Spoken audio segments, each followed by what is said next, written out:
그러면 영화에서 되게 중요한 기본적인 요소는 배우인가요? 아니면 대사인가요? 시나리오인가요? 아닐 수 있다라는 거죠. 이게 보여주는, 이게 증명하는 것 중에 하나는 그 대사와 그 인물들과 그 공간들을 어떠한 방식으로 보여줄 것인가에 따라서 전혀 다른 영화처럼 보이게 만들어줄 수 있다는.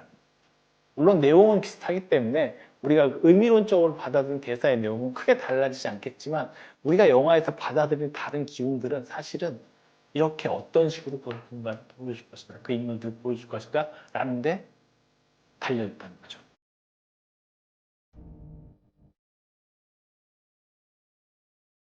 안녕하세요. 튜브의 시대. 오늘은 튜브 탐구로 돌아왔습니다. 오늘 튜브 탐구는 좀 약간 특이하게 좀 해볼까 하는데요. 시대에 맞지 않게 좀 아날로그하게 이렇게 준비를 해놨습니다. 제목은 대략 이런 거예요. 되게 영화의 어떤 기초적 원리를 여러분께 좀 더 쉽게 설명드릴 수 있을까? 이게 좀 도움이 되지 않을까 싶어서 제가 준비한 어떤 그런 내용이고요. 그러면 영화의 기초적 원리라는 이름으로 소개를 해드리도록 하겠습니다. 저희가 도형을 한번 생각해 볼게요. 도형을 생각해 보시면 도형의 가장 최소 단위는 뭔가라고 했을 때 각이 있어야겠죠, 그 안에? 그러면 각이 2개 있는 도형이 있는 게 가능할까요? 불가능하겠죠. 그러면 삼각형이 가장 최소한의 각을 만들어낼 수 있는 도형일 거예요. 그럼 삼각형을 한번 제가 그려보도록 할게요. 이렇게 삼각형을 그렸다고 치면은 우리가 삼각형의 세 각은 180도다라는 것은 다들 알고 계시죠? 그럼 삼각형이 180도라는 어떤 하나의 사실로 인해서 다른 도형의 각도도 다 금방 알 수가 있어요. 예를 들어서 그 다음 각도인 사각형을 한번 생각해 볼게요. 사각형을 그려보면요. 이렇게 대략 그릴 수 있을 거예요. 이 사각형의 네 각을 다 합하면 몇 도가 될까요? 360도가 되겠죠? 그 이유는 뭐냐? 사각형은 이렇게 2개의 삼각형으로 쪼개져 있기 때문에 180도, 180도를 더하면 360도가 된다라는 뜻이 됩니다. 그래서 사각형은 360도가 될 수밖에 없고 그건 삼각형 2개로 어떠한 사각형이든 쪼갤 수 있기 때문에 그런 거예요. 그러니까 삼각형의 하깁이 180도라는 사실을 알게 되면 사각형의 각도가 내각의 합은 360도라는 것을 금방 알게 된 거죠. 그러면 오각형은 어떻게 될까요? 이렇게 그릴 수가 있겠죠? 오각형.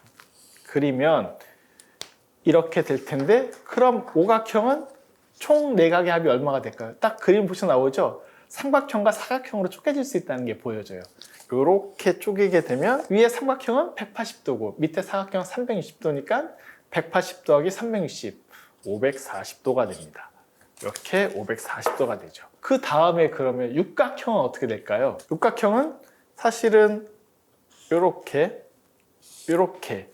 밑에 삼각형 하나 더 그려주면 육각형이 되죠. 그러니까 360도가 2개가 있는 것이 되는 셈이 되겠죠. 그래서 720도가 됩니다. 칠각형부터는 잘 못 그리겠어요. 제 그림 솜씨가 좋지 않아서. 근데 여기서 되게 중요한 게 뭐냐면요. 삼각형이 180도라는 사실을 알았기 때문에 사각형도 구하고 오각형도 구하고 육각형도 구했다는 거예요. 되게 재밌죠. 되게 하나의 어떤 공리라고 수학에서 불리는 이것을 알게 되면 그것을 기본으로 해서 다른 것들을 구할 수 있게 돼요. 이게 일종의 원리라고 하면 원리이고 수학에서 이걸 보통 공리라고 불리는 것들에 속해요. 그런데 이제 여기서 가끔 의심을 해볼 수가 있습니다. 정말로 삼각형의 합이 180도야? 그래서 삼각형의 합이 180도라는 것은 어떻게 증명할 수가 있지? 그런 궁금증 가지실 수 있잖아요. 그래서 삼각형이 180도라고 증명하는 건 꽤 쉬워요. 이렇게 삼각형을 그렸습니다. 그리고 여기다 선을 하나 그려주겠습니다. 이렇게 그려줬죠. 이웃하는 각의 합은 같다라는 원리가 있잖아요. 그 원리에 의해서 구할 수 있게 되는 거예요. 이렇게 두 나란한 평행선을 전제로 해서 이 각과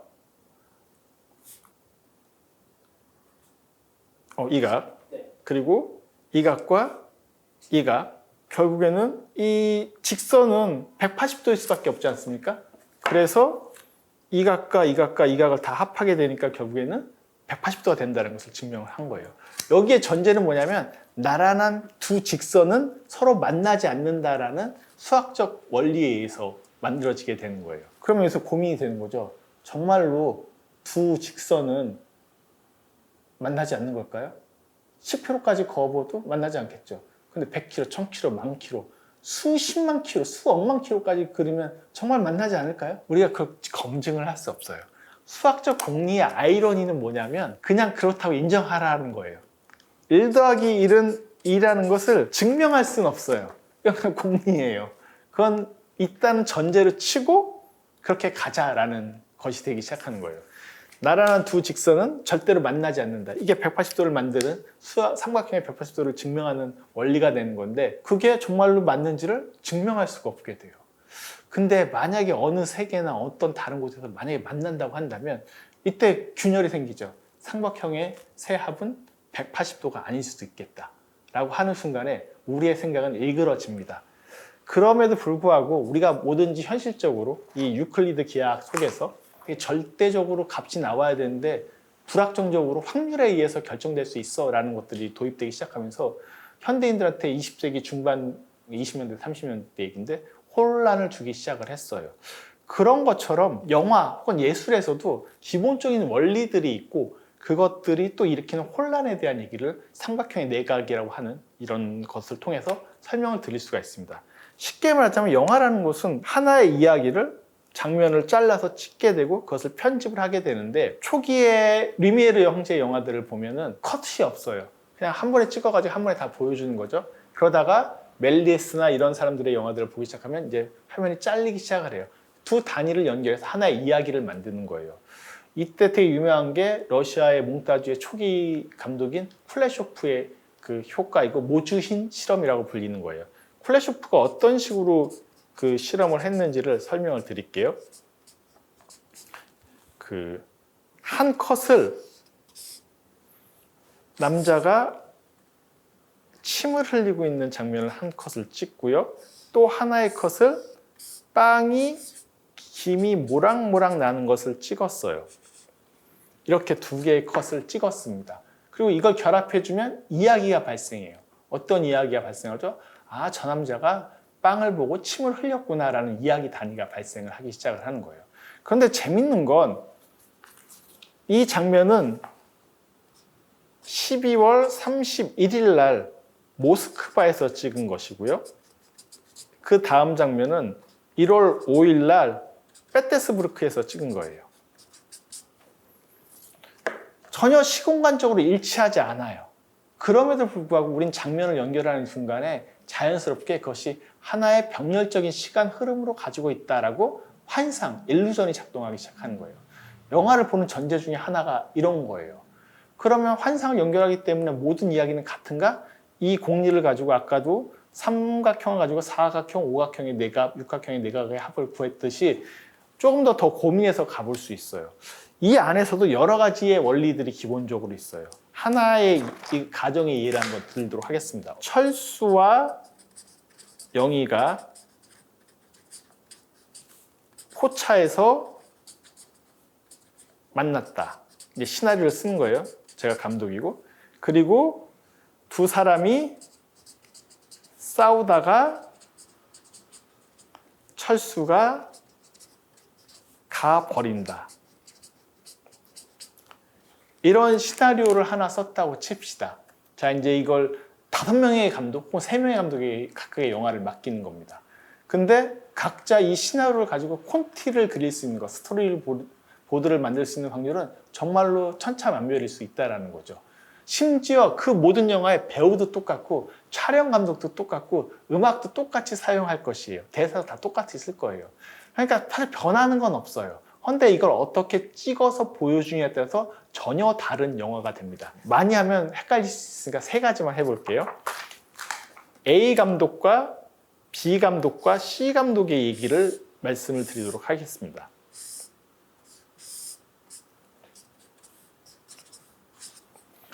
이렇게 3명의 감독이 있어요. A 감독은 전형적인 할리우드 스타일의 감독이에요. 그래서 철수와 영희가 포장마차에 간다라는 장면의 첫 장면을 보면 포장마차를 향해서 가는 철수와 영희 이렇게 찍을 수가 있습니다. 이거는 뭐 어떻게 여러 콘티를 어렵게 그리실 필요는 없어요. 저처럼 그냥 능력이 없으시면 이게 졸라맨드를 활용해서 이렇게 편하게 그리시면 됩니다. 그 다음에는 실내 장면들이 보여지겠죠? 실내 장면에서 테이블에 앉아 있는 철수와 영희가 이렇게 등장을 할 겁니다. 그 다음에 나눠찍기가 시작이 돼요. 영희의 어깨를 걸어서 철수가 말을 합니다. 너 어떻게 나 말고 다른 남자를 만날 수 있어? 그러자 영희가 대답을 합니다.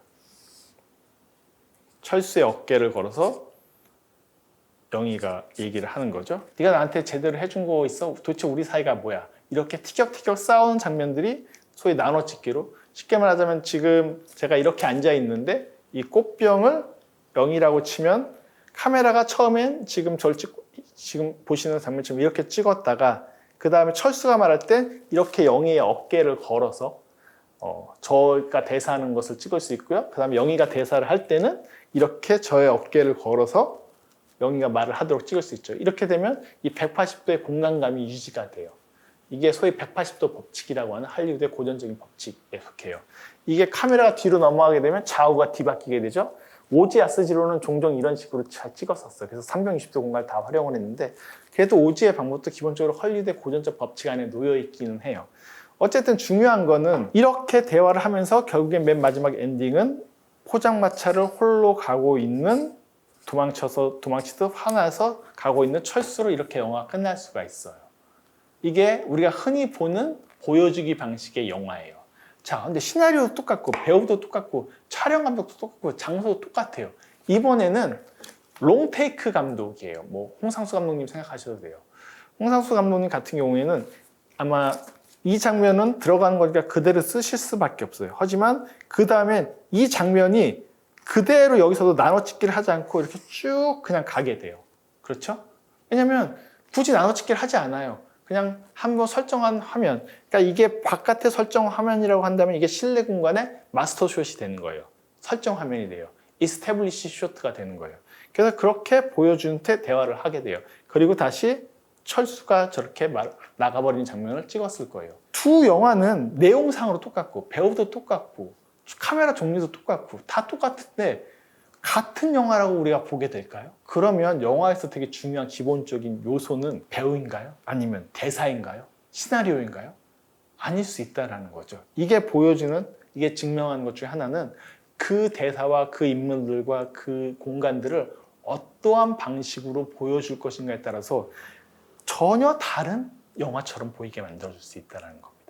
물론 내용은 비슷하기 때문에 우리가 의미론적으로 받아들인 대사의 내용은 크게 달라지지 않겠지만 우리가 영화에서 받아들이는 다른 기운들은 사실은 이렇게 어떤 식으로 그 공간을 보여줄 것인가, 그 인물들을 보여줄 것인가 라는 데 달려있다는 거죠. 세 번째 감독은 뭐 한때 데이비드 핀처라든가 아니면 약간 뮤직비디오 스타일의 감독이에요. 그래서 이 장면은 변하지 않습니다. 그대로 찍습니다.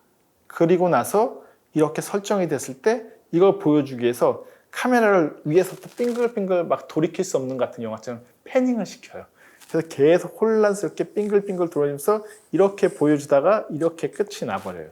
그러면 이 세 영화는 같은 공간에 같은 배우의 같은 대사를 다 날렸음에도 불구하고 같은 영화처럼 보이겠는가? 전혀 다른 영화처럼 보일 수도 있다는 거예요. 물론 한 씬 안에서는 큰 차이가 안 느껴질 수 있겠지만 이 씬들이 쌓여서 시퀀스를 만들고 그 시퀀스들이 쌓여서 크게 더 늘어났을 땐 확연하게 차이가 날 거예요. 그래서 1950년대를 기준으로 할리우드 영화의 이 커트 수들을 딱 세보니까 대략 800개, 600개 요 사이쯤 됐었다고 해요. 근데 요즘은 할리우드 영화도 그렇고 한국 영화들도 그렇고 1000개가 넘어가요. 그만큼 더 세부적으로 쪼개진다는 거예요. 왜 그러느냐? 그렇게 한 게 더 많은 정보를 줄 수 있으니까, 쉽게 말하자면. 그리고 더 많은 속도감을 낼 수 있으니까. 옛날 영화 느린 건 물론 롱테이크적으로 보이는, 비교적 상대적으로 더 긴 테이크들이 많아서 그렇기도 하겠지만 커터수가 달리 말하면 적기 때문에 더 늘어질 수밖에 없게 보일 거예요. 요즘은 훨씬 더 빠르게 넘어가고 더 많은 커트수를 필요로 하게 돼요. 근데 B 감독, 예를 들어 아까 홍상수 감독을 떠올렸는데 홍상수 감독의 영화는 통상적으로 한 편의 영화가 아까 할리우드 영화 보통 800개쯤 됐고 요즘은 1000개 다 넘어간다고 말씀드렸잖아요. 홍상수 감독의 영화는 100개를 넘어가는 일이 없어요. 그러면 1000개가 되는 커트수의 영화와 100개밖에 안 되는 커트수의 영화는 그 자체로도 이미 다른 거 아닌가요? 물론 이 안에서도 카메라 사이즈가 클로즈업을 쓰느냐, 미디엄 삽을 쓰느냐, 풀샷을 쓰느냐에 따라서 또 달라지긴 할 거예요. 그런 디테일한 차이를 일단 차치하고서라도 이 커트 수의 롱테이크의 길이의 쇼트들이 얼마나 많은가도 분명히 다른 영화처럼 보여질 거라는 거죠. 반대로 이렇게 정신없이 만드는 이 화면들은 훨씬 더 다른 룩과 다른 시선에 위치해서 이 영화의 공간들과 인물들과 대사를 느끼도록 만들어 줄 거고요.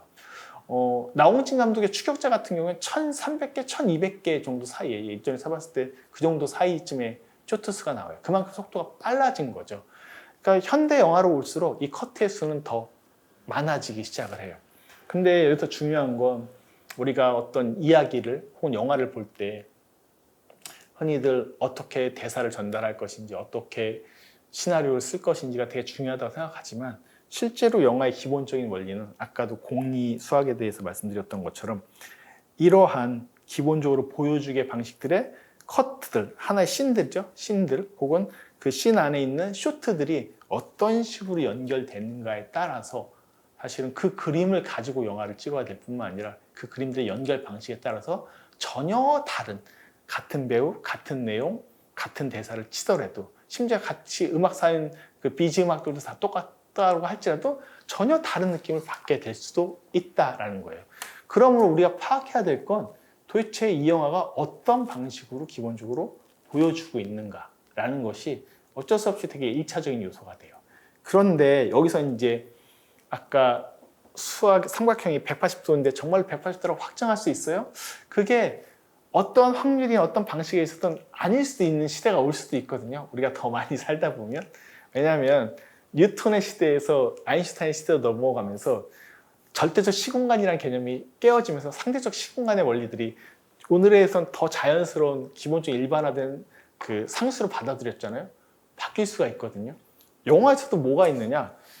대부분 이런 이야기의 전달 방식들은 목적을 가지고 있어요. 이들이 헤어졌다라고 하는 의미 전달을 하기 위해서 이렇게 씬을 구성한 거예요.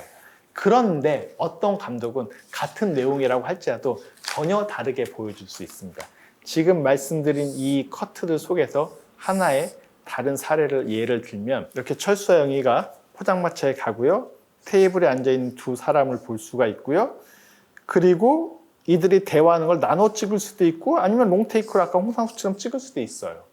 그런데 갑자기 이 카메라가 인물들의 대사는 그리고 있는데 저쪽에 있는 전혀 다른 쪽에 있는 꽃병을 한 30초 이상의 길이로 잡아있다고 한번 가정을 해봅시다.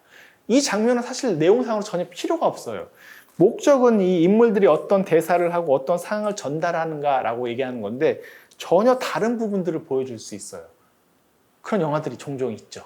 예를 들면 미켈란젤로 안토니오의 일찍의 마지막 장면에서 갑자기 막 이상한 그 공간적인 움직임들이나 바람이 일렁이는 것들을 보여주고 있거나 얼마 전에 이제 제 강연 영상을 올렸었죠. 그 소마이 신지의 이사에서 제가 마3 장면은 목적적으로 내용적으로 사실 필요가 없습니다.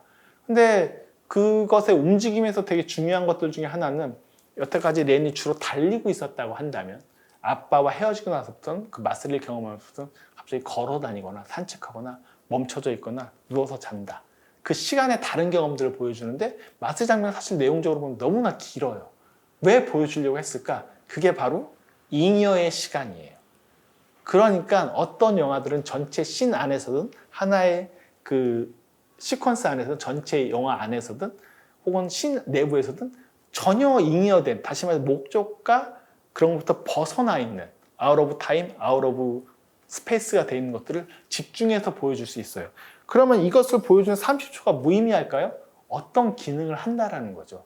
목적과는 다른 거. 우리에게 환기의 효과도 있어요. 그게 이사에서 마3 장면이에요. 이 소녀가 성장하는 것들, 고민하는 것들, 방황하는 것들의 시간들이 내용적으로 필요할 때 이 렌이 갑자기 엄마 싫어, 아빠 싫어. 이게 방황과 고민이라고 보여주기에는 내적인 것을 드러내기엔 너무 단순한 거예요. 너무 재미가 없는 거예요.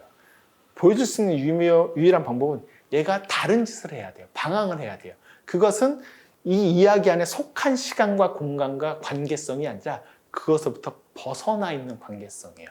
그 관계성의 시작을 알리는 게 물 뿌리는 노인을 만나서 쓰러지는 장면이에요. 그때부터 이미 뇌는 다른 시공간으로 가서 혼자만의 성장을 마쓰리와 함께, 불의 축제와 함께 경험하게 된다라고 할 수 있어요. 그 잉여야말로 현대 영화에서 종종 중요하게 쓰이고 모던한 영화들에서 꽤나 중요하게 쓰입니다. 이렇게도 설명드릴 수 있어요. 사무엘 베케트의 고도를 기다리며에서 우리가 리얼리즘적 서사, 전통적인 인과율의 서사 안에서는 고도가 오느냐, 고도가 누구냐 이런 정보들이 중요할 텐데 이야기를 보다 보면 고도는 파악이 안 돼요. 다만 블라디미르와 에스트라곤이 기다리고만 있을 뿐이에요. 그래서 전통적인 서사에서는 고도는 누구인가, 고도가 신에 대한 이름을 뭐 장난친 것인가, 뭐 여러 의미론적 해석을 하는데 사실은 그게 중요한 게 아니에요. 고도가 중요한 게 아니라 기다리며가 중요한 거예요. 그래서 그 작품의 본질은 기다리며에 있어요. 잉여로 채워진 연극인 거예요. 잉여가 모더니즘 서사에서는 때로는 완전히 이야기 전체 오히려 역전해서 뒤집어 버릴 수도 있어요. 잉여는 사실 되게 사소하고 부분적이고 과잉돼 있어요. 과잉이란 말, 잉여란 말은 롤랑 바르트가 사진의 의미론을 다루면서 썼던 용어이기도 해요. 익세스라고 하는 단어로 설명드릴 수도 있는데 이렇게 익세스되어 있는 건데 이 초과하는 것들이 오히려 때로는 그 사건이나 사태나 시선을 통해서 본질을 드러내게 되는 것들이 있어요. 이게 현대 영화들의 되게 중요한 것들 중에 하나고 아피차풍 미라 스타쿤의 영화라든가 다른 동시대적인 현대적인 모던한 감독들의 영화를 보면 여전히 이런 잉여적인 이미지들을 활용하는 경우를 살필 수가 있습니다. 좀 더 쉽게 제가 이제 이사를 갖고 마쓰리 장면을 설명을 드렸는데 그런 장면들이 왜 등장하는가라는 이유는 이렇게 같은 내용일지라도 우리가 잉여된 부분들에 더 포커스 온을 해서 보여줄 수도 있어요. 70년대 공포영화 같은 것들을 분석을 하면서 미국의 게이 평론가인 로빈 우드는 과잉이라고 하는 것들이 어떻게 활용되는지에 대한 여러 가지 예시들을 썼었어요. 그리고 롤랑 바르트를 영어권에 번역을 했던 영화 평론가인 스티븐 히스 같은 경우도 이 잉여라는 것들이 동시대 현대 영화에 특히 모던한 모더니즘 영화에 어떻게 작용하는지에 대한 여러 글들을 썼었어요.